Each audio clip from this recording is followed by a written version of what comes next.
সুপ্রিয় ভিউয়ার্স, আমরা এখন আমাদের গাছ পাকা আম খাচ্ছি। দেখতেই পাচ্ছেন গাছ পাকা আম কত সুন্দর, একদম গাছ থেকে তরতাজা আম। আমরা গাছের নিচে আসতেই আমগুলো বাতাসে পড়ে গেল, এখন আমরা খাচ্ছি। এত সুন্দর, আপনারা টাকা দিয়েও কিনে এত সুন্দর সুস্বাদু আম খেতে পারবেন না। আমরা একদম প্রাকৃতিক নিয়মে গাছের পাকা আম একদম প্রাকৃতিক উপায়ে গাছ থেকে পড়ে গেছে, তারপর আমরা খাচ্ছি। তো রবিউল, তুমি কিছু বলো এই গাছ পাকা আম সম্পর্কে। শুধু গাছ পাকা না, শুধু কাঁচা আমও খেতে অনেক মিষ্টি।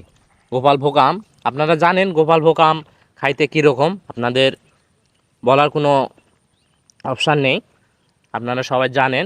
আর গাছ পাকা আমের দেখতেছেন কালার, বলার কি আছে এতে। আপনারা দেখতেছেন রসে ভরা সে আম।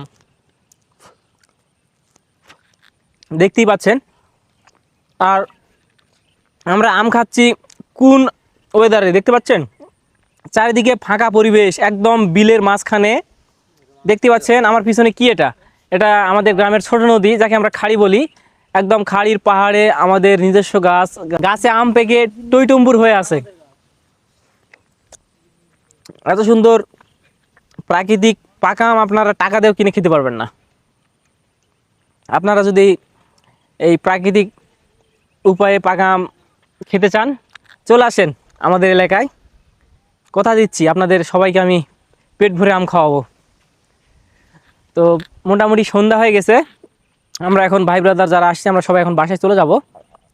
সূর্য মোটামুটি ডুবে যাচ্ছে, আমরা এখন বাসায় চলে যাব। আমাদের এত সুন্দর প্রশান্তির বাতাস বইতেছে, এখান থেকে যেতে মন চাচ্ছে না, তারপরও যেতে হবে কারণ সন্ধ্যা ঘনিয়ে আসতেছে।